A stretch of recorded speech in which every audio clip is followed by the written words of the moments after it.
হচ্ছে একসাথে একই সময়ে একাধিক কাজ করতে পারাটা। ওকে, একসাথে একই সময় একাধিক কাজ করতে পারাটার দক্ষতাটাকেই বলা হয়েছে টাস্ক ম্যানেজমেন্ট স্কিল। একাধিক কাজ করতে পারতে হবে। সেটা কিরকম? ধরেন আপনি এখন দুপুরের খাবার বানাবেন। আপনি ধরেন প্রথমে ভাত বসাইলেন। এখন ভাত বসানোর পরে আপনি যদি ভাতের সামনে যদি দাঁড়াইয়াই থাকেন, তাহলে শুধু ওই টাস্ক স্কিল হচ্ছে, আপনি কাজটা করতেছেন। কিন্তু ভাতের সাথে ভাতের পর তো অবশ্যই ভাতটা খেতে আপনার তরকারি লাগবে। তো ভাতটা হইতে হইতে যদি আপনি ওইটা খেয়াল রাখতে রাখতে তরকারিটা যদি কেটে ফেলেন, মানে রান্না করার জন্য যে প্রসেসটা, তরকারি কাটা, তারপর ময় মশলা রেডি করা, এগুলো সব যদি রেডি করে ফেলতে পারেন, তারপরে ধরেন মাছ রান্না করে মাছটাও রেডি করে ফেলতে পারেন, তাহলে এই যে একসাথে একাধিক কাজ করতেছেন না স্যাররা, জি স্যার ম্যাডামরা, Yes, miss. এই যে একসাথে Yes. একাধিক কাজ করতেছেন, ভাতটা রান্না করতেছেন, ভাতটা দেখতেছেন যে গলে যাচ্ছে কিনা, আবার খেয়াল, আবার সাথে সাথে তরকারিটা যে বসাবেন, ভাতের সাথে তরকারি খাবেন, সেই তরকারিটা রান্না করতেছেন, তারপরে দেখতেছেন। এই যে একসাথে দুইটা কাজ করতেছেন, তো এটাকেই বলা হয়েছে task management skill. Task skill হচ্ছে আপনি যদি শুধু ভাতটা রান্না করেন, ভাতের সামনেই দাঁড়ায় থাকেন, তাহলে এটা দ্যাট মিনস একটা কাজ করতে পারা, মানে ইন্ডাস্ট্রি স্ট্যান্ড অনুযায়ী জাস্ট ওই কাজটা করতে পারা, একটা কাজ করতে পারা। আর টাস্ক ম্যানেজমেন্ট স্কিল হচ্ছে হ্যাঁ একসাথে এবার একটা একাধিক হইতে পারে। এখন সেটা হইতে পারে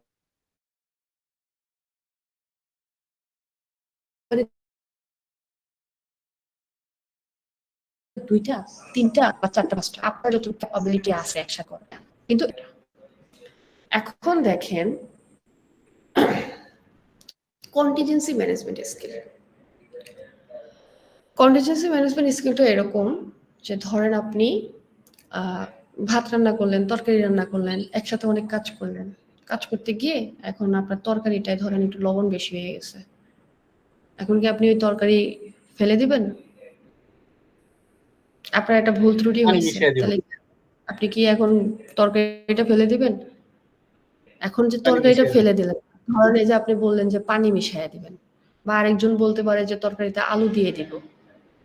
আলু দিলে অনেক সময় আলু এমন একটা জিনিস যে কোনো তরকারি বলে নিয়ে বলে এটা লবণ যায়, বা দেখা গেছে আপনি তখন চিন্তা হ্যাঁ আপনি চিন্তা করলেন যে তাহলে আমি তরকারিতে যেহেতু ইয়ে করছি ইটস ওকে, ওইটা যেহেতু তরকারি লবণ বেশি দিছি, তাহলে আমি ডাইলে লবণ দিব না। আপনি কিন্তু এই চিন্তাটাও করতে পারেন চাইলে। আপনার যে সবসময় অল্টারনেটিভই খুঁজতে হবে তা না, ওই অল্টারনেটিভের ক্ষেত্রে কিন্তু আপনি আরেকটা অপশনও বের করতে পারেন। সেটা হচ্ছে কি, ধরেন ওই যে তরকারিতে লবণ দিয়েছেন, তাহলে ডাইলে লবণ দিলেন না, একসাথে মিলে খেয়ে ফেললেন, শেষ হয়ে গেল। ওকে, তাহলে এই যে ভুলটা করছেন আপনি, এই ভুলটা আপনার সংশোধন করতে হবে। ধরেন আপনি একটা সমস্যায় পড়লেন, এই সমস্যাটা অল্টারনেটিভ ওয়েতে আপনার কাটায় তুলতে হবে বা কাটায় উঠতে হবে আপনি যে সমস্যাটায় পড়লেন। ওকে, এটাকে বলা হয়েছে contingency management skill. That means আপনি যখন ইন্ডাস্ট্রিতে কাজ করবেন, ওই ইন্ডাস্ট্রিতে কাজ করার সময় আপনার যে কোনো সময় একটা বাধা বিপত্তির সম্মুখীন হইতে পারে। যখন আপনার সম্মুখীন হবেন, সম্মুখীনও হইতে পারে, হ্যাঁ, তো ওই সম্মুখীনের সময় যেন আপনার প্রোডাকশন বলেন, ইন্ডাস্ট্রিতে যখন কাজ করবেন সেটা প্রোডাকশন, বা আপনি যদি পার্সোনাল কাজ করেন, সেই কাজটা যেন আপনার বন্ধ না থাকে। কাজটা চালায়া যাওয়ার জন্য অন্য কোনো পদ্ধতিতে কাজটা চালায়া যাওয়ার যে প্রসেসটা, সেটাকে বলা হয়েছে contingency management skill. Clear sir ম্যাডামরা? ম্যাডাম কষ্ট করে আবার ম্যাম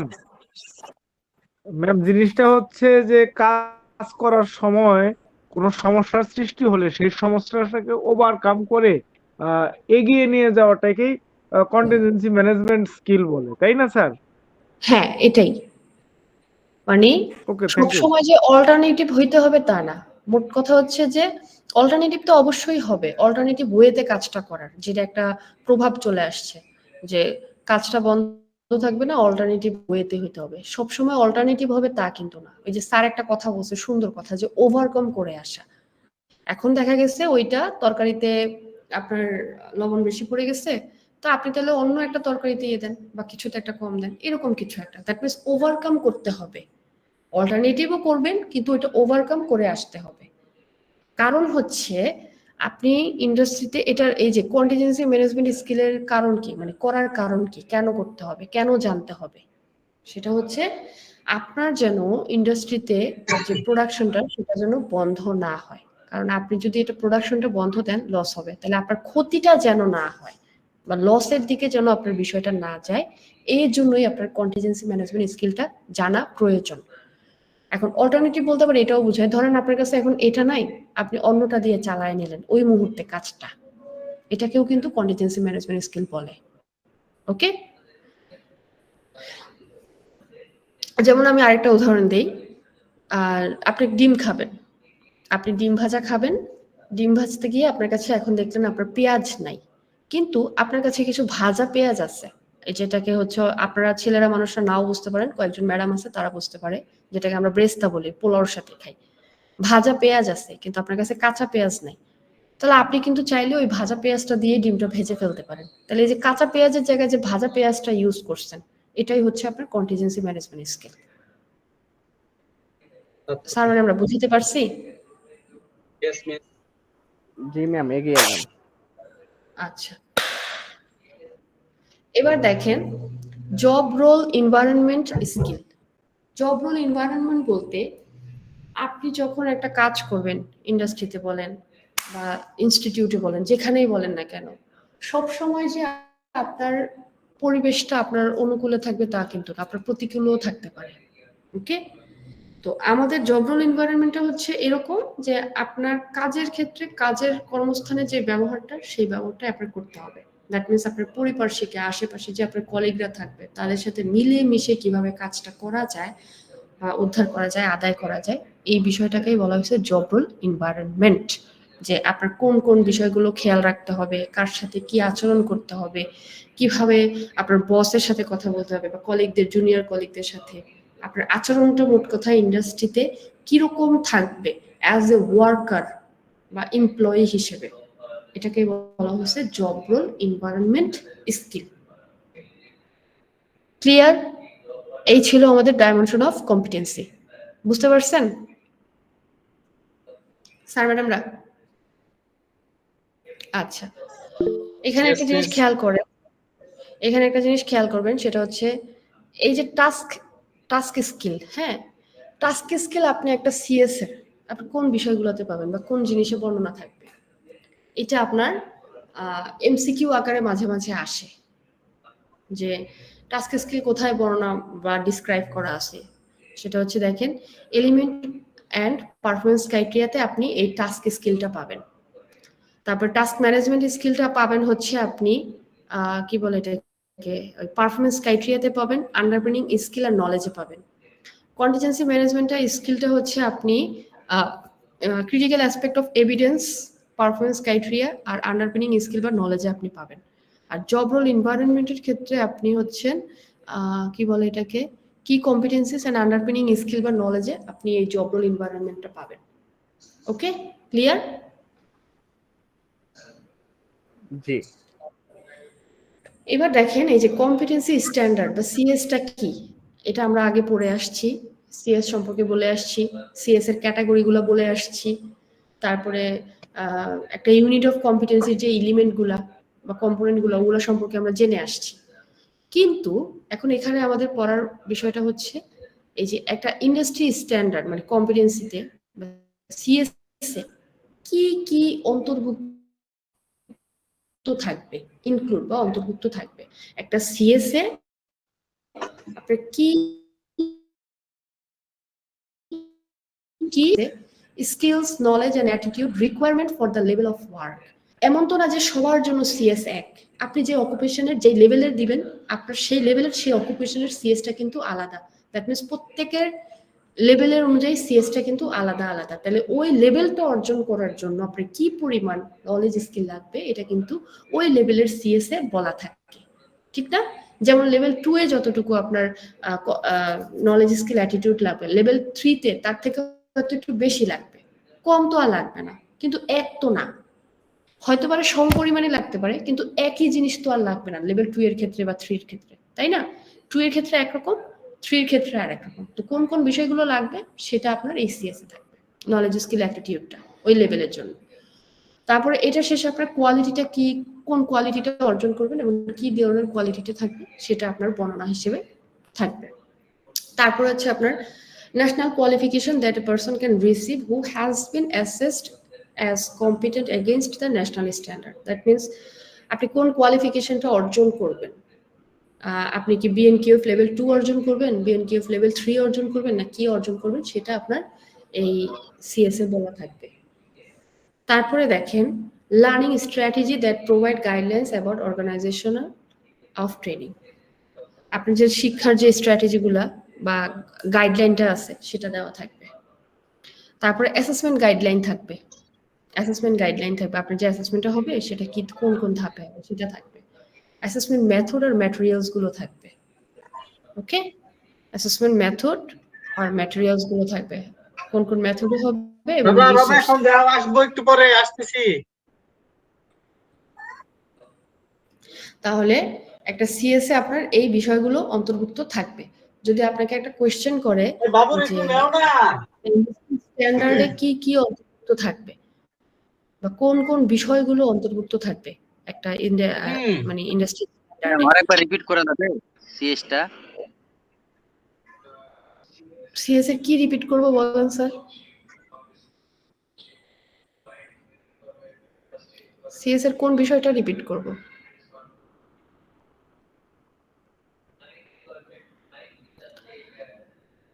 আচ্ছা, কথা বলতেছেন না, সমস্যা নেই, তাহলে আমরা একটু আগাই। সেটা হচ্ছে তাহলে ইন্ডাস্ট্রি স্ট্যান্ডার্ডে আপনি এই বিষয়গুলো অন্তর্ভুক্ত করবেন।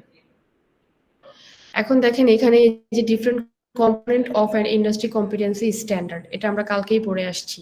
ইউনিট কোড কি, ইউনিট টাইটেল কি, নমিনাল আওয়ার কি, বা একটা ইন্ডাস্ট্রি স্ট্যান্ডার্ড সিএসএ কোন কোন কম্পোনেন্ট গুলো থাকে এখানে পড়ে আসছি। Unit title and code, nominal hour, unit descriptor, elements of competency, তারপর হচ্ছে পারফরম্যান্স ক্রাইটেরিয়া, তারপর হচ্ছে আপনার রেঞ্জ স্টেটমেন্ট বা রেঞ্জ অফ ভেরিয়েবল, তারপর হচ্ছে এভিডেন্স গাইড, এই অ্যাক্রেডিটেশন রিকোয়ারমেন্ট। এই 9টা বিষয়বস্তু আপনার সিএসএ থাকে, এগুলো কালকে আমরা বিস্তারিত পড়ে আসছি। আর এটা একটা স্যাম্পল দিছে, একটা সিএসএ এর এটা একটা স্যাম্পল আছে। এটা সিএসএ আপনার কি কি থাকবে এটা একটা স্যাম্পল।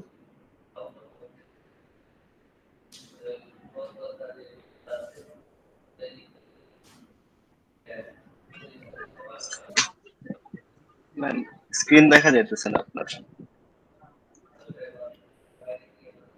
স্ক্রিন দেখা যাচ্ছে না? জি দেখা যাচ্ছে। আমার দেখা যাচ্ছে না, আসলে প্রবলেম। আচ্ছা, আপনি ক্যান্সেল করে আবার নতুন করে জয়েন করেন। এই যে দেখেন এখানে একটা কথা লেখা আছে, সেটা হচ্ছে individual difference. Individual difference May include, that means আপনার যা লার্নারদেরকে বলা হয়েছে এখানে ইন্ডিভিজুয়াল ডিফারেন্স। আপনার লার্নাররা কিন্তু বিভিন্ন রকমের হবে, সব লার্নাররা এক হবে না। ওকে, আপনার লার্নাররা বিভিন্ন ক্যাটাগরি বিভিন্ন টাইপের হবে। কিছু কিছু লার্নাররা হচ্ছে লার্নিং ডিফিকাল্টিস থাকতে পারে, শিক্ষার ক্ষেত্রে সমস্যা থাকতে পারে, তারপর হচ্ছে তাদের লিটারেসি এন্ড নিউমেরিসি প্রয়োজন পড়তে পারে। ওকে, কালচারাল ব্যাকগ্রাউন্ড, ইমেজ এন্ড পার্সপেকশন আলাদা থাকতে পারে। আপনার যে লার্নার, আপনি ধরেন এক কথা বললেন কিন্তু আপনার লার্নার সেটা এরকম।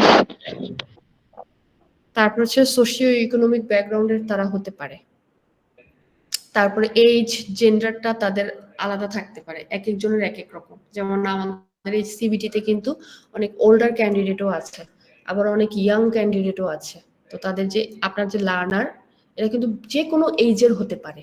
ওকে, তাদের রিলিজিয়ান যে প্র্যাকটিসটা মানে ধর্মগত যে আলাদা, যেমন সে হিন্দু, বৌদ্ধ, খ্রিস্টান যে কেউ হতে পারে।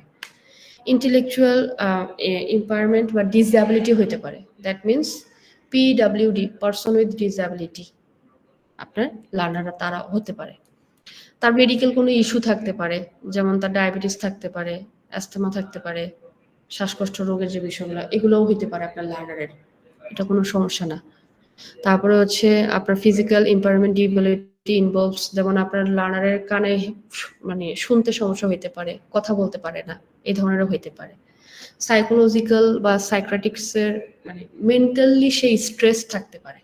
তাহলে এখানে বলা হয়েছে ইন্ডিভিজুয়াল মে ইনক্লুড, মানে আপনার লার্নারের ক্যারেক্টারিস্টিক্সটা এখানে বলা হয়েছে। আপনার লার্নার অনেক রকমের হতে পারে, বিভিন্ন ক্যাটাগরির হতে পারে সেটা, বা তাদের ভিতরে কোন কোন জিনিসগুলো থাকতে পারে বাধাবাধকতা, এইটা হচ্ছে আপনার লার্নারের ক্যারেক্টার।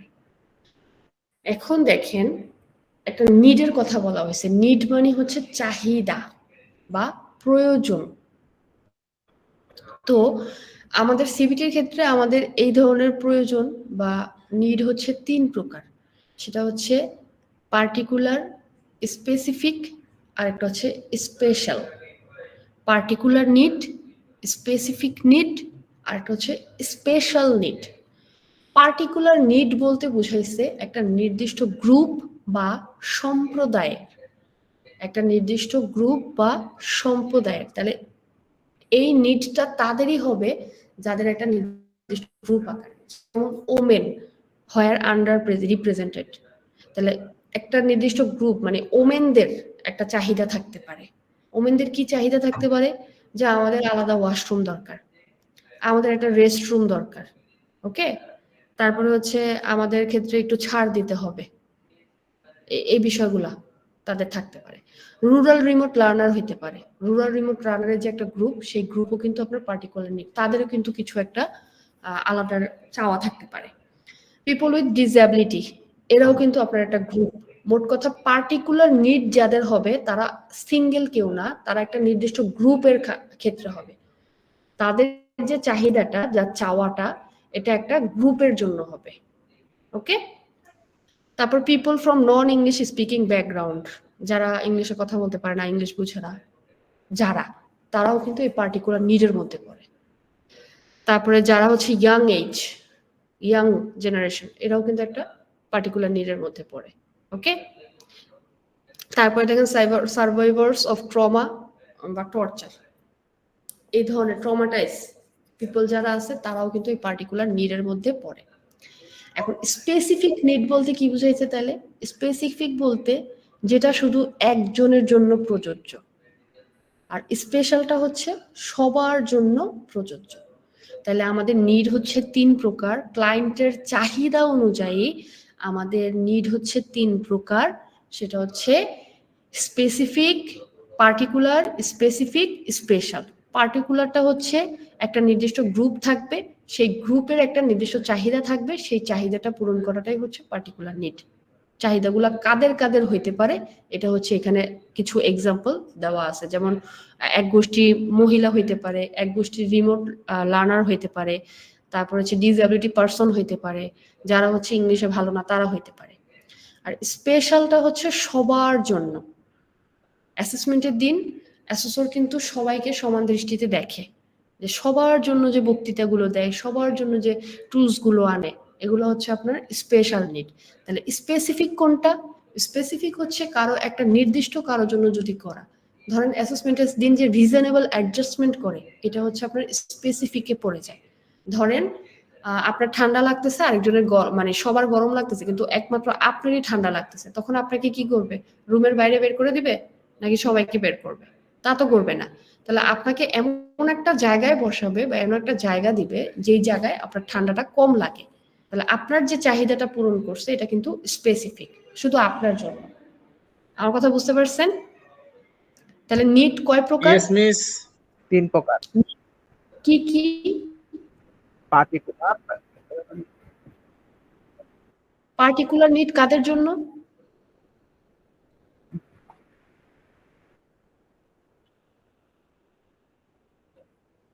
না, একটা নির্দিষ্ট গ্রুপের জন্য, সম্প্রদায় বা জাতির জন্য। সেটা কারা কারা হইতে পারে? এই নির্দিষ্ট গ্রুপগুলা কারা কারা হইতে পারে? কাদের গ্রুপগুলা হইতে পারে? ওমেন, রুরাল, প্রত্যন্ত অঞ্চলের হ্যাঁ বলতে থাকেন, সমস্যা নেই, থামবেন না। থেমে গেলেন কেন?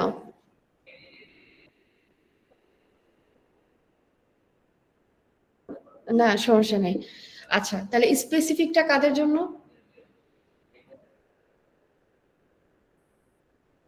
নির্দিষ্ট। আর স্পেশালটা? সবার জন্য। হ্যাঁ,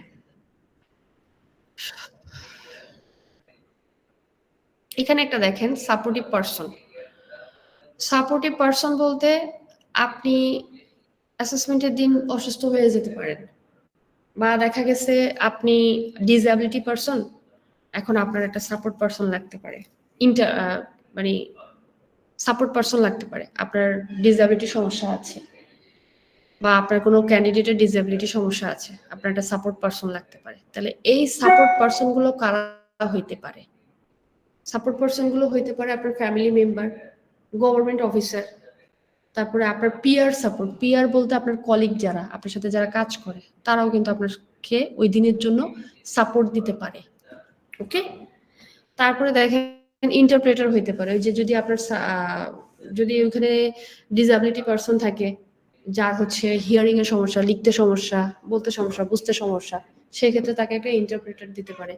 কমিউনিটি রিপ্রেজেন্টেটিভ হইতে পারে, একটা নোট টেকার হইতে পারে, টেকনিক্যাল সাপোর্ট হইতে পারে, অ্যাডমিনিস্ট্রেটিভ পার্সোনাল হইতে পারে, স্টুডেন্ট কাউন্সিলর হইতে পারে,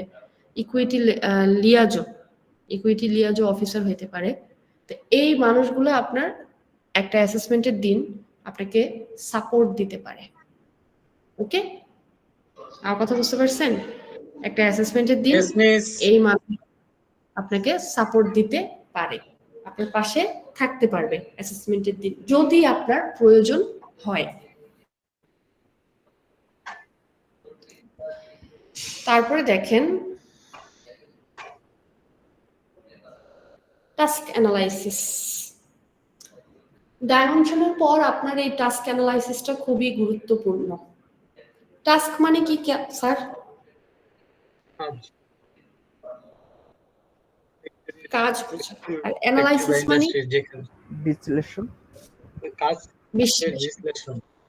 টাস্ক, হ্যাঁ, টাস্ক অ্যানালাইসিস তাহলে দাঁড়ায় হচ্ছে কাজের বিশ্লেষণ। হ্যাঁ, দ্যাট মিনস একটা কাজ, এখানে আপনি বিশ্লেষণটা করবেন হচ্ছে একটা কাজের থেকে আপনি নলেজ স্কিল অ্যাটিটিউডটা নিয়ে আসবেন, বা একটা কাজ করার জন্য আপনার কি পরিমাণ নলেজ স্কিল অ্যাটিটিউড লাগবে সেটাকে আপনি বিশ্লেষণ করবেন। তাহলে আমি আবার বুঝাই যে একটা কাজ করার জন্য আপনার কি পরিমাণ নলেজ স্কিল অ্যাটিটিউড প্রয়োজন হবে তা বিশ্লেষণ বা যাচাই বাছাই করাই হলো টাস্ক অ্যানালাইসিস। আমি আবারও বলতেছি, একটা কাজ করার জন্য কি পরিমাণ নলেজ স্কিলস অ্যাটিটিউড প্রয়োজন হবে তা বিশ্লেষণ বা যাচাই বাছাই করাটাই হলো টাস্ক অ্যানালাইসিস। ওকে, আপনি একটা কাজ করবেন, সেই কাজের আপনার কতটুকু নলেজ লাগবে আর কোন স্কিলটা ওই কাজে থাকা লাগবে এবং আপনার অ্যাটিটিউডটা কি হওয়া লাগবে ওই কাজটা করার জন্য, সেটা বিশ্লেষণ করে আনাটাই হচ্ছে টাস্ক অ্যানালাইসিসের কাজ। ওকে, তো আমরা যখন টাস্ক অ্যানালাইসিস করব তখন কোন কোন বিষয়গুলো আমরা দেখব? ফার্স্ট অফ অল হচ্ছে দেখেন রিয়েল ওয়ার্ক প্র্যাকটিস বা প্র্যাকটিক্যাল স্কিল, যেটা একটা জটিল মানে কি বলে এটাকে, কাজটা অবশ্যই রিয়েল হইতে হবে বা প্র্যাকটিক্যাল স্কিল থাকতে হবে, এই বিষয়টা দেখব। আর আরেকটা দেখব হচ্ছে কি or necessary information required to meet the session learning outcome. That means একটা সেশনে আমরা কি কি অর্জন করব আর তার জন্য আমাদের কি কি প্রয়োজন, সেই ইনফরমেশনটা মিট করতেছে কিনা তা আমরা দেখব। ওকে, তাহলে এই দুইটা কাজ আমরা দেখব যখন আমরা একটা টাস্ক অ্যানালাইসিস করব।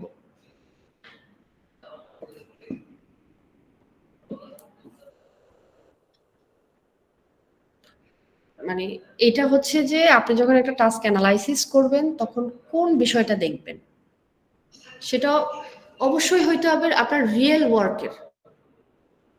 আপনি যে অ্যানালাইসিসটা করবেন, অ্যানালাইসিসটা কেন করবেন আর করার জন্য কি লাগবে? করার জন্য লাগবে হচ্ছে আপনি যে কাজটা করবেন সেটা রিয়েল ওয়ার্কে হইতে হবে, মানে ওইটা একটা ইন্ডাস্ট্রির অনুযায়ী বলেন বা রিয়েল ওয়ার্ক হইতে হবে, প্র্যাকটিস যেটা। ওকে, মানে বাস্তব থাকতে হবে, তার ভিতরে বাস্তবতা থাকতে হবে, মোট কথা হচ্ছে এইটা। আর আর হচ্ছে একটা সেশনে আপনি কি অর্জন করবেন, তারপর হচ্ছে তার জন্য আমাদের কি কি প্রয়োজন, আপনি একটা সেশনে কি অর্জন করবেন, দ্যাট মিনস লার্নিং আউটকামটা, সেশন আউটকামটা, এবং তার জন্য আপনার কি কি প্রয়োজন হইতে পারে। ধরেন আপনি সেশনটা নিবেন, এখন ওই সেশনে আপনার কি কি লার্নিং ম্যাটেরিয়ালস লাগতে পারে, রিসোর্স লাগতে পারে ওইটা, তাহলে এই বিষয়গুলো আপনার ঠিক আছে কিনা এটা অ্যানালাইসিস করাটাই হচ্ছে আপনার টাস্ক অ্যানালাইসিস। কথা বুঝতে পারছেন? অথবা ইন্ডাস্ট্রি থেকে যে কাজটা দিয়েছে এই কাজটা করতে কি কি জিনিসপত্র লাগতে পারে, আনুষঙ্গিক জিনিসপত্র, সেটাও টাস্ক অ্যানালাইসিস বলা যায়। ধরেন এখন ইন্ডাস্ট্রি আপনাকে বলল তুমি একটা কি বলে এটাকে প্রপার ওয়েতে ডিম ভাজবা। এখন ডিমটা ভাজতে গেলে আপনার আনুষঙ্গিক কি জানা লাগবে, কিভাবে করতে হবে, একটা থিওরিক্যাল জ্ঞান থাকতে হবে। ডিম তো অনেক ভাবে মানে ভাজা যায়, সিদ্ধ ডিম ভাজা যায়, সিদ্ধ ডিমের ভিতরে আবার ক্রাইটেরিয়া আছে। হ্যাঁ, ক্রাইটেরিয়া আছে। তো এই যে ক্রাইটেরিয়া গুলা, এটা আগে আপনার জানতে হবে ফার্স্ট অফ অল। তো এটার ক্ষেত্রে আপনার নলেজ কতটুকু, নলেজটা কিন্তু থিওরিটিক্যাল জ্ঞান, থিওরিটিক্যাল সাবজেক্টটা, তাহলে কতটুকু নলেজ আপনার থাকা লাগবে। তারপরে ধরেন আপনি এবার হাতে যখন করবেন, হাতে করার ক্ষেত্রে আপনার টেম্পারেচারটা কতটুকু হইতে হবে, কালারটা কোন সময় হইলে আপনার নামাইতে হবে, কখন আপনি বুঝতে পারবেন আপনার ডিমটা হয়ে গেছে, এটা হচ্ছে স্কিলটা। ওকে, তারপরে যে ধরেন এই যে ডিম ভাজলেন, এখন ডিম ভাজার পরে আপনি ওই কাজটা ওখানেই ফালায় রেখে আসলেন, আপনি ক্লিন করলেন না, তাহলে আপনার অ্যাটিটিউডটা স্ক্রিন আসতেছে না, স্ক্রিন শো করতেছে না। স্ক্রিন তো ঠিক আছে, স্ক্রিন দেখা আপনার যাচ্ছে, রিফ্রেশ দিতে হবে মনে হয়। দেখা যাচ্ছে? দেখতে পাচ্ছি ম্যাম। আচ্ছা, দেখতে পাচ্ছি। আমি দেখতে পাচ্ছি না আর কি। যে দেখতে পাচ্ছ না সে একটু কষ্ট করে, হয়তো নেটওয়ার্ক ইস্যু থাকতে পারে, রিফ্রেশ দেন, রিফ্রেশ দিলে এসে পড়বে। নেটওয়ার্ক সমস্যা। জি ম্যাডাম আসছে, এখন আসছে, আসছে, থ্যাংক ইউ। জি আচ্ছা, তাহলে আমার কথা বুঝতে পারছেন? আমি আবারও বলতেছি যে আপনার নলেজটা কতটুকু লাগবে, মানে থিওরিটিক্যাল জ্ঞানটা কতটুকু থাকা লাগবে, আপনার স্কিলটা কতটুকু থাকা লাগবে, মানে কোন কোন জিনিসটা আপনি পারফর্ম করবেন, ডিমটা আপনার কতটুকু তাপমাত্রায় নামাইতে হবে, কতটুকু আপনার ভাজা হইতে হবে, বেশি পুড়ে ফেলবেন না, বা একটা ইন্ডাস্ট্রিকে আপনি সার্ভ করবেন, আপনি আপনার গেস্টকে সার্ভ করবেন, তাহলে যদি বেশি ওইটা কালার হয়ে যায় তখন দেখবেন ওইটা আপনার গেস্টকে, বড় হাই কোয়ালিটি গেস্টকে তখন দেয় না, সার্ভ করে না। তাহলে সার্ভের জন্য আপনার একটা টেম্পারেচার আছে, একটা কালার আছে, টেক্সচার আছে, ওইটা কখন আসতে হবে এটা খেয়াল রাখতে হবে। তারপরে ডিমটা ভাজার পরে আপনি ক্লিন, কিচেনটা ক্লিন করলেন না, আপনার অ্যাটিটিউড যে সবসময় ওই মানুষের সাথে ব্যবহারই হবে তা কিন্তু না, আপনার পার্সোনাল যে অ্যাটায়ার বলতে পারেন, বা আপনার যে পার্সোনাল বিহেভিয়ার, এটাও কিন্তু আপনার অ্যাটিটিউডে পড়ে। তাহলে ডিমটা ভাজার পরে আপনি কিচেনটা ক্লিন করলেন না, আপনি ওইটা ওভাবেই ফেলে রেখে গেলেন, তাহলে আপনার অ্যাটিটিউডটা কি হইলো প্রপার? স্যার ম্যাডামরা, তাইলে এইটা আপনার বিশ্লেষণ করতে হবে একটা কাজ করার ক্ষেত্রে, যে আপনার কি পরিমাণ নলেজ, স্কুল, অ্যাটিটিউড লাগবে ওই কাজটা সম্পূর্ণ হওয়ার জন্য। এটাকেই টাস্ক অ্যানালাইসিস বলছে। এবার ক্লিয়ার আপনারা?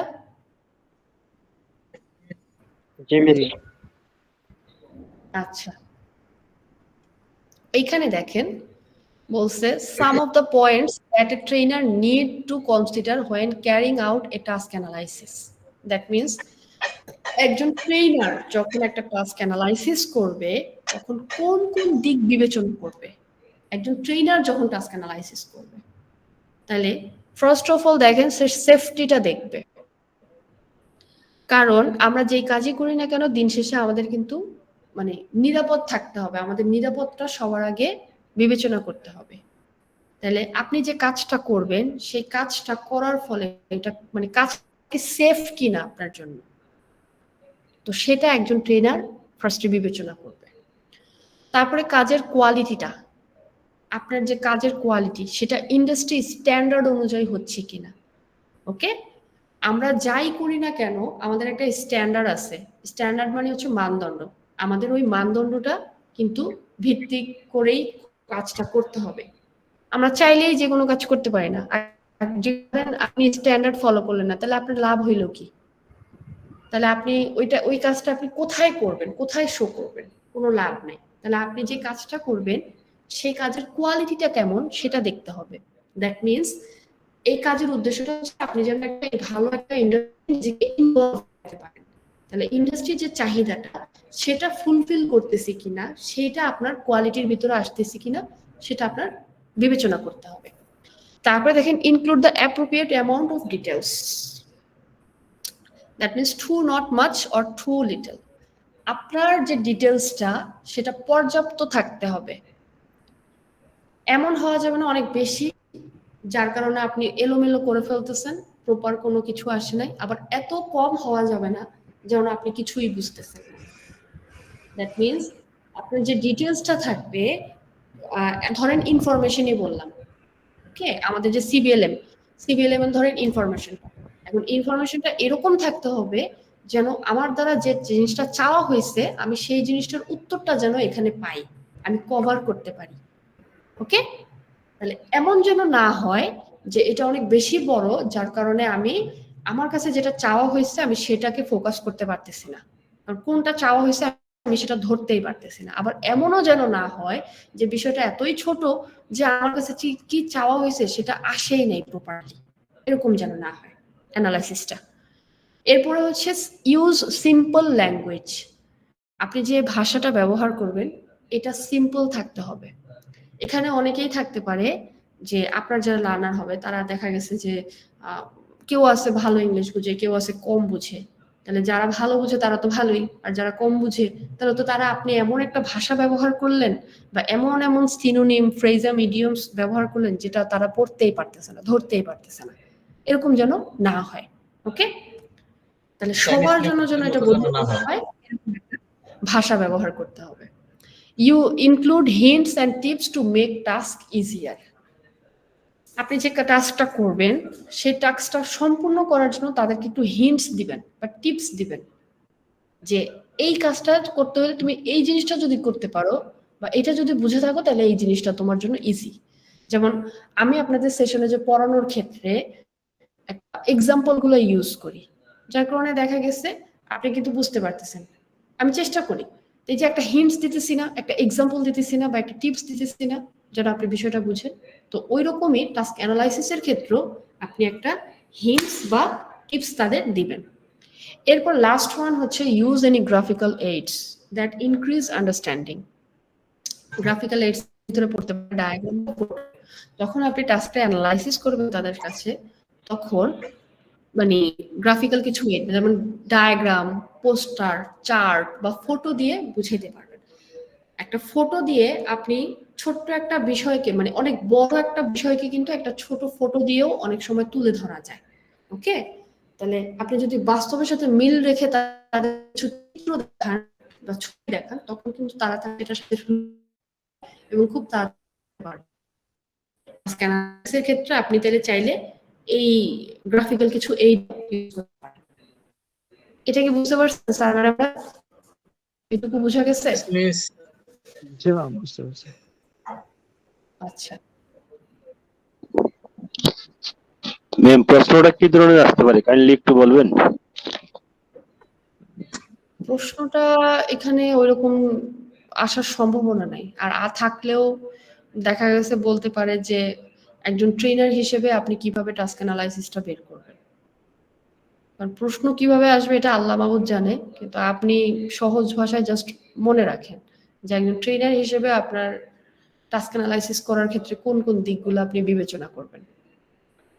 তাহলে এখানে যে ছোট ছোট করে লেখা হলুদ করে দাগ দেওয়া এইটুকু এইটুকু করে লিখলেও হবে, যেমন safety, quality, appropriate amount of details, simple language, তারপরে ইউজ বা ইনক্লুড হিন্টস অ্যান্ড টিপস, তারপরে ইউজ গ্রাফিক্যাল এইডস, এরকম করে দিলেও হবে যে এই বিষয়গুলো আপনি টাস্ক অ্যানালাইসিস করার ক্ষেত্রে কনসিডার করবেন।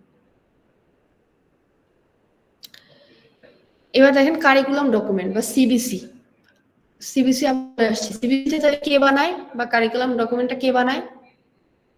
ট্রেনার বানাই। ট্রেনার বানায়। তাহলে এটা একটা কি?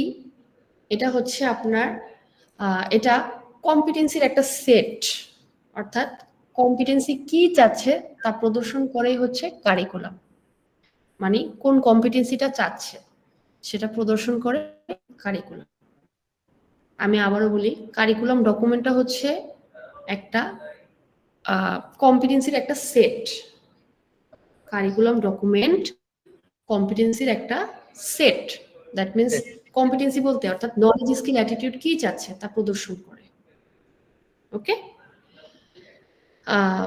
এখন বলতে পারে যে আপনার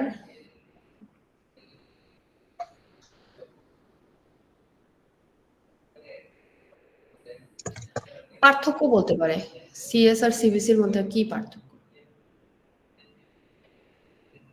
তাহলে সিএস আর সিবিসির ভিতরে পার্থক্য যদি বলেন তাহলে সেটা হচ্ছে ইন্ডাস্ট্রি রিপ্রেজেন্টেটিভ স্পেসিফিকেশন হলো আপনার সিএস।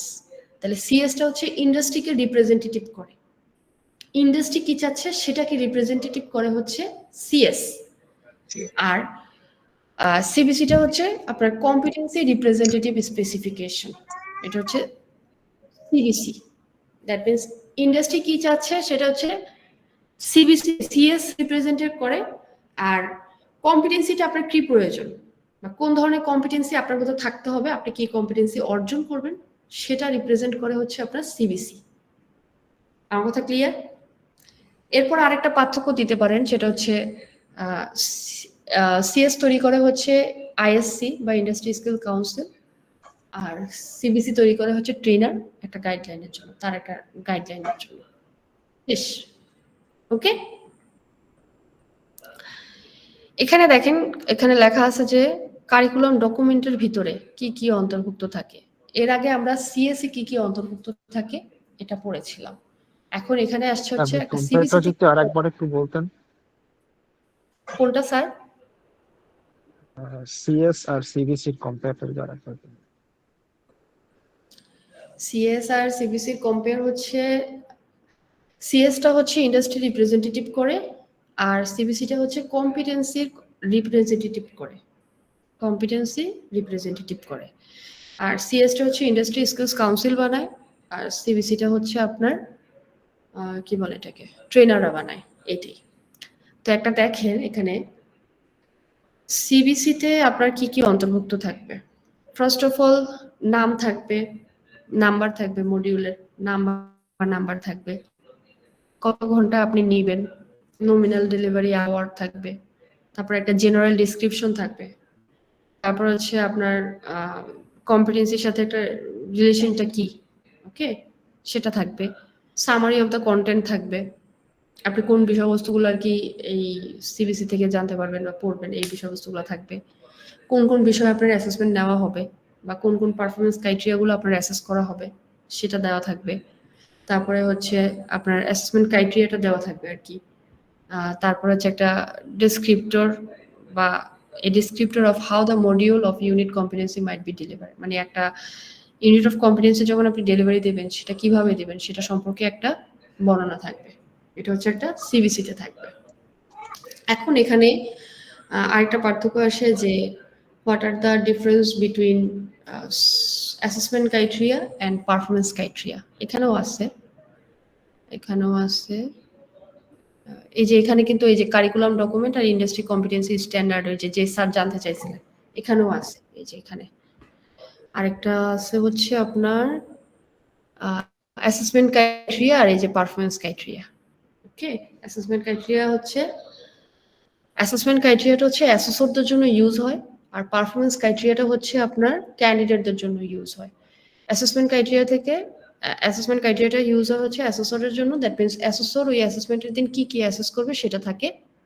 আর পারফরমেন্স ক্রাইটেরিয়াটা হচ্ছে একজন ক্যান্ডিডেটের জন্য, দ্যাট মিনস একটা ক্যান্ডিডেট কি কি পারফর্ম করবে বা তাকে কি কি পারফর্ম করতে হবে একটা ওয়ার্ক প্লেসে সে সম্পর্কে সেটা বলা থাকে পারফরমেন্স ক্রাইটেরিয়াতে। ওকে, আর এবার দেখেন what is the relationship between learning outcome and element.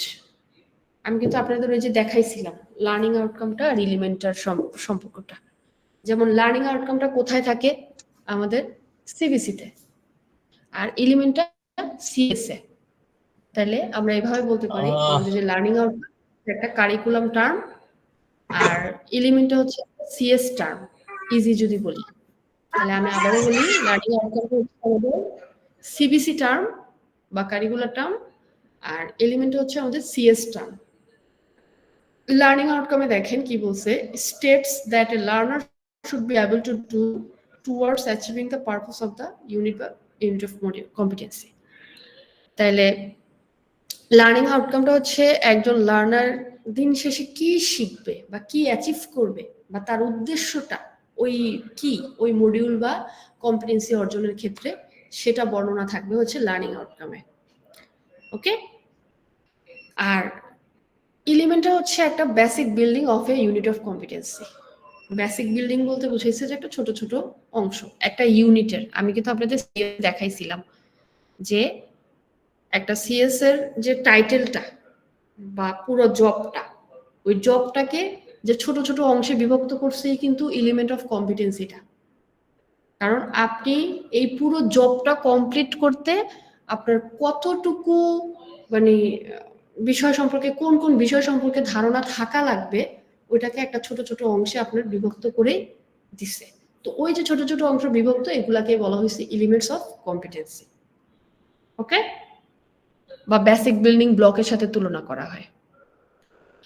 তারপরে দেখেন relates to standard of competency identify by the industry.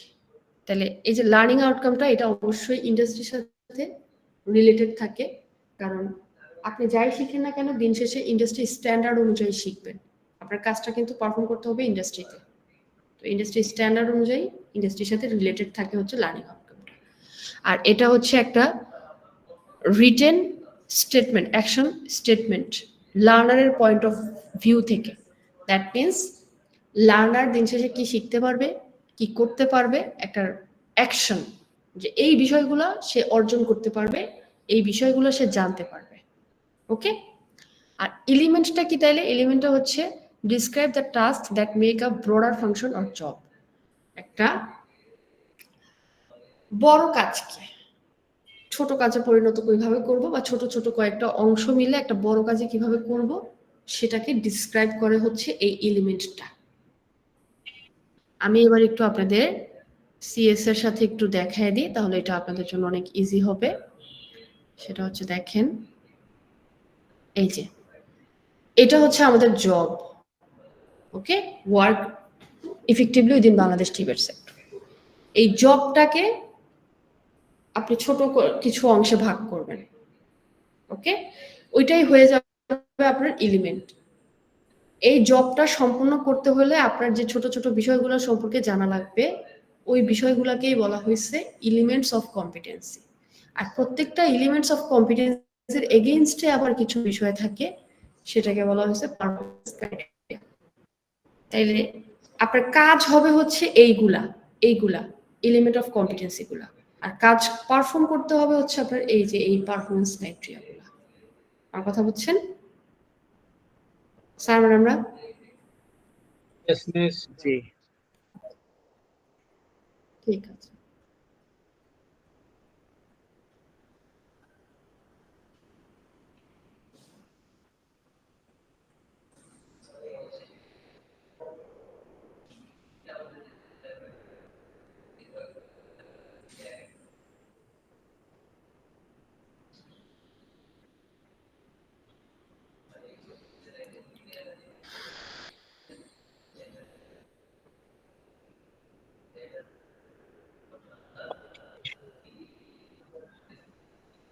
এটা দেখেন,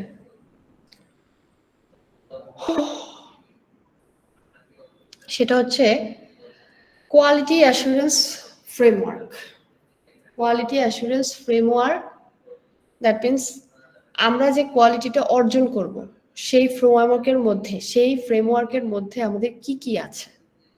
ওকে, ফার্স্ট অফ অল দেখেন সেই ফ্রেমওয়ার্কের মধ্যে আছে হচ্ছে আপনার assuring client and organizationals that use credential assessment, তারপরে employers, professional regulatory bodies, immigration officers and post secondary institutes that training institute follow quality criteria and standard. এটার মানে বুঝাইছে ক্লায়েন্ট বা অর্গানাইজেশনের অ্যাসেসমেন্ট নেওয়ার যে ক্রাইটেরিয়াটা দেওয়া থাকে ওই ক্রাইটেরিয়াটা হচ্ছে আপনার এই কোয়ালিটি অ্যাসুরেন্স ফ্রেমওয়ার্কে থাকবে বা এটার উদ্দেশ্য। তারপর হচ্ছে ensuring fair and equitable treatment of all clients or trainee who use their service.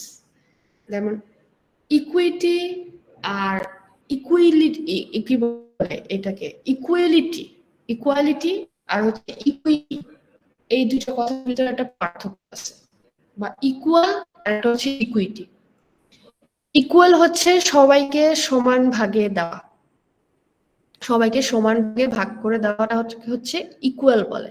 আর ইকুইটিটা হচ্ছে আপনার যার যতটুকু প্রয়োজন তাকে ঠিক ততটুকু দেওয়া।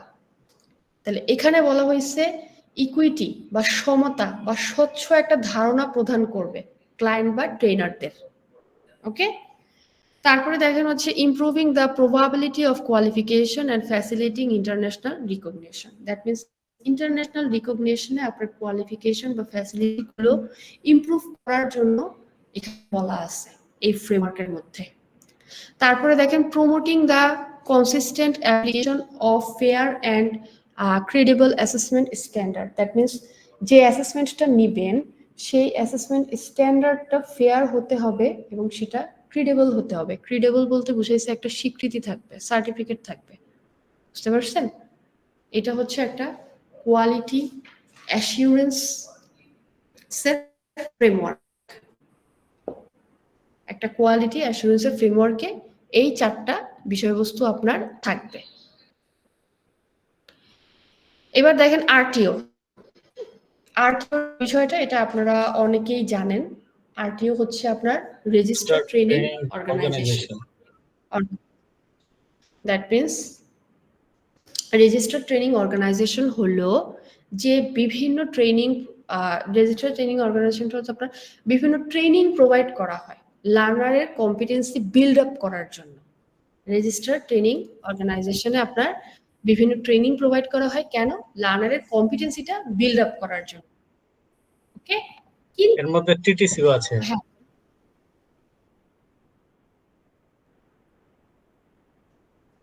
হ্যাঁ আমি বলতেছি স্যার, একটু শেষ করি। এটা হচ্ছে আপনার বিটেপের, কিন্তু আমাদের এনএসডিএ তে এটা হবে এসটিপি। এসটিপি মানে হচ্ছে স্কিলস ট্রেনিং প্রোভাইডার। ওকে, তাহলে এসটিপি হলো এনএসডিএ কর্তৃক নিবন্ধিত প্রতিষ্ঠান যারা বিভিন্ন লোকদের ট্রেনিং দেয় তাদের কম্পিটেন্সি বা স্কিল বিল্ড আপ করার জন্য। আর কথা বুঝতে পারছেন? আরটিও আর এসটিপি একই, শুধু এদের যে ভিত্তিটা বেসিকটা সেটা আলাদা। সেটা হচ্ছে আরটিও হবে আপনার বিটেবের জন্য, এসটিপিটা হবে আপনার এনএসডি এর জন্য। এবার দেখেন আপনার কিছু বেনিফিট আছে, আরটিও বা এসটিপির কিছু বেনিফিট আছে। সেটা হচ্ছে আপডেট স্কিল করা হয়, তারপরে এমপ্লয়ের পারফরমেন্সটা থাকে, যেমন যারা চাকরি করে তারা ট্রেনিং নিয়ে পারফরমেন্স আরো বাড়াইতে পারে। তারপর রিটার্ন অন ইনভেস্টমেন্ট, আপনি কোনো বিনিয়োগ করলে তা ফেরত পাবেন। বিনিয়োগ করলে বলতে ধরেন আজকে আপনি লেভেল 4 এই যে অ্যাসেসরের জন্য আপনি কিছু টাকা ইনভেস্ট করছেন, লেভেল 4 কমপ্লিট করতেছেন, স্কিল পার্ট দিচ্ছেন, কিছু টাকা ইনভেস্ট করছেন, কয়দিন পরে যখন আপনি অ্যাসেসর হয়ে যাবেন বা একজন ট্রেনার হয়ে যাবেন তখন এই টাকাটা আপনি উঠায় ফেলতে পারবেন না। কিভাবে? যদি আপনি একজন ট্রেনার পাস করে ফেলেন, তাহলে কোনো একটা ইনস্টিটিউটে আপনি ট্রেনার হিসেবে জয়েন করলেন, তাহলে অবশ্যই আপনি সর্বনিম্ন বেতন 20,000 হবে একটা ট্রেনারের, তাই না? তো আপনি ধরেন 5,000 টাকা দিয়ে বা 10,000 টাকা দিয়ে আপনি ভর্তি হয়েছেন, তো এই 10,000 টাকার ফল কিন্তু আপনি যতদিন পর্যন্ত আপনার ট্রেনিংটা ধরে রাখতে পারবেন ততদিন পর্যন্ত পাবেন। তাহলে আপনি ফার্স্টে একটা আপনার উপর ইনভেস্ট করছেন এবং পরবর্তীতে এটা রিটার্ন পাচ্ছেন। এটাকেই বলা হয়েছে return on investment. Clear sir ম্যাডামরা? Yes please. Clear ma'am. আচ্ছা, আমাদের মেবি মোটামুটি আর 10 মিনিট আছে। আমি আজকের জন্য এখানেই সমাপ্ত করতে চাচ্ছি। কালকে আমরা এখান থেকে শুরু করব। আমাদের প্রায় 80% পড়া হয়ে গেছে। আমাদের এখন জাস্ট 20% এই সিবিএম এর উপর বাকি আছে। ওকে, আমাদের হাতে যেহেতু সময় নাই, 10 মিনিট আছে, এই 10 মিনিটে আমরা একটু আপনাদের যদি সমস্যা থাকে সেটা নিয়ে আলোচনা করব, আর না হলে আমরা করব। আজকে আমরা এইটুকুই রাখবো যে পর্যন্ত। ম্যাডাম কালকে আমরা অ্যাপ্রেন্টিসশিপ থেকে আবার শুরু করব। ম্যাডাম, বলেন। গতকালকে রেকর্ডিং ক্লাসটা কোথায় দিছে জানি না, কিন্তু আমি তো পাচ্ছি না গ্রুপে। গুগল লিংক দিছে তো, জি, আচ্ছা আচ্ছা। গ্রুপে আছে, গ্রুপে দেয়া আছে তো, গ্রুপে দিছে তো। আপনি ক্যাস্টার গ্রুপে নাকি ট্রেনার গ্রুপে? আমি দুইটাতেই আছি। তাইলে তো আপনার পাওয়ার কথা, কারণ আমি নুসার একদম সুন্দর করে লিঙ্কটা দিয়েছে, ইভেন লাভ রিয়েক্টও দিছে। আপনার পাওয়ার কথা, একটু খুঁজলেই পাবেন। এখন আমাকে একটু বলবেন, এই যে আমি আজকে যতটুকু পড়াইছি, এই পড়া কি অনেক কঠিন বা বুঝতে কোনো সমস্যা হয়েছে কারো? স্যার ম্যাডামরা ইজি না, সমস্যা হয়নি। এটুকু ঠিক মতো বুঝতে পারছেন কিনা, যতটুকু পড়াইছি জাস্ট বিষয়বস্তুগুলো ক্লিয়ার কিনা, বুঝতে পারছেন কিনা? আর যদি নাও বুঝতে পারেন, রেকর্ড থাকবে, পরবর্তীতে আপনি আবার শুনতে পারবেন, কিন্তু আমি যতটুকু পড়াইছি এটুকু ক্লিয়ার কিনা? জি ক্লিয়ার। জি ম্যাম ক্লিয়ার, একটু অ্যাড করতে চাচ্ছি না।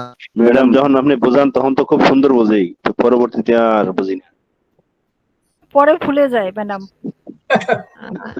ওইটার ওই যে সমাধান সবারই করে একই সমস্যা। দিতেছে।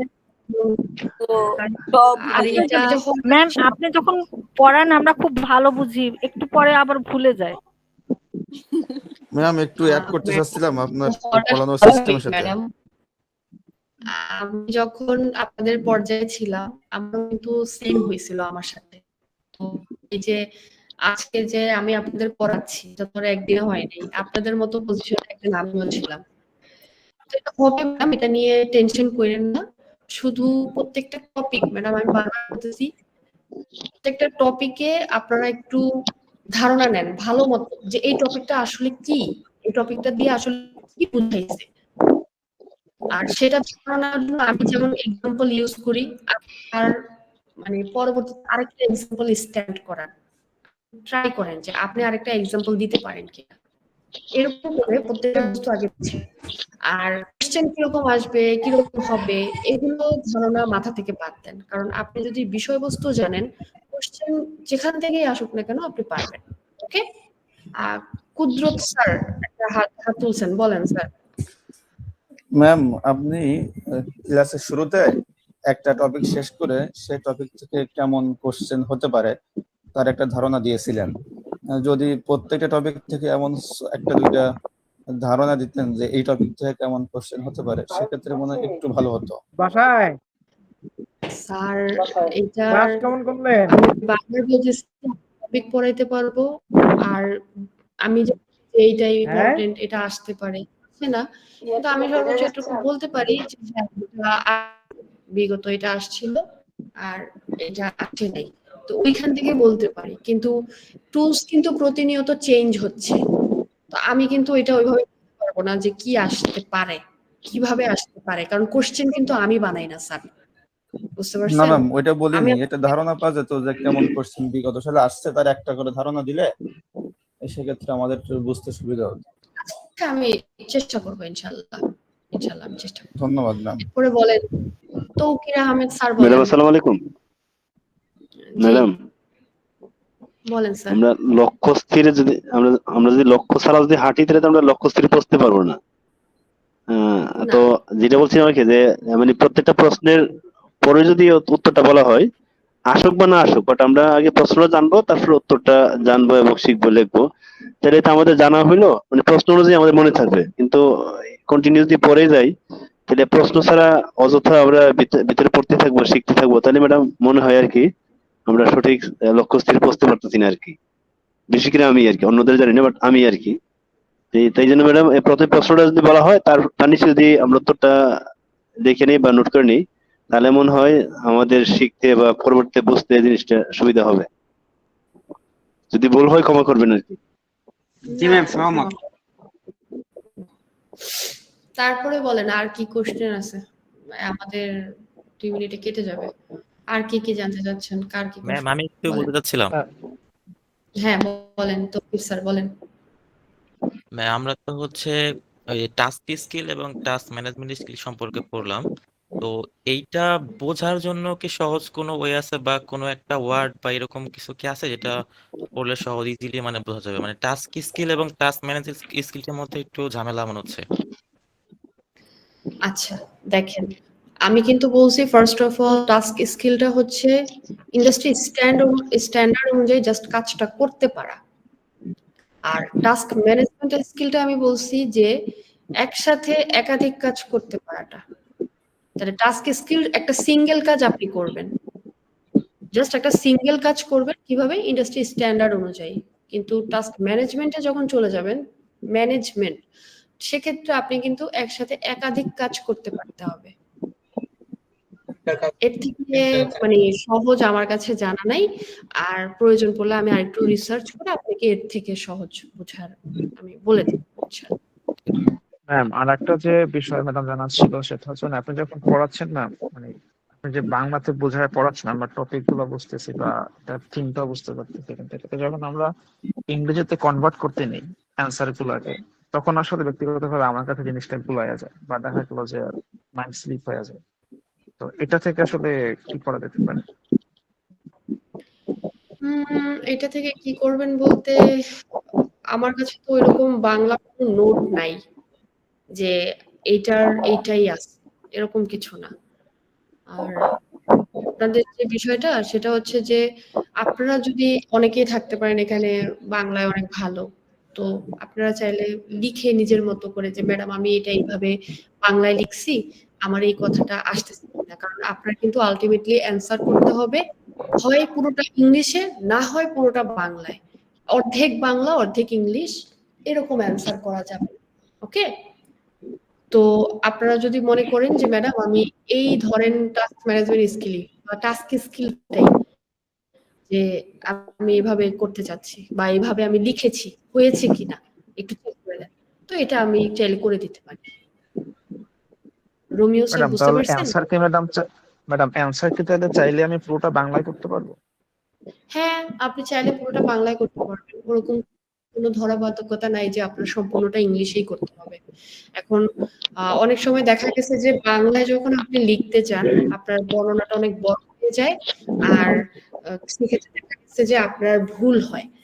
কিন্তু আপনি যখন বাংলায় লিখবেন বিষয়টা যেন আপনার গুছানো হয়, এটা মাথায় রাখবেন। যতই লিখেন না কেন, টপিক যদি অগোছালো হয়, আপনার মেইন পয়েন্ট বা মেইন কথা যদি না আসে, সেক্ষেত্রে কিন্তু আপনার ভুল হবে বা বাদ দিবে আপনাকে।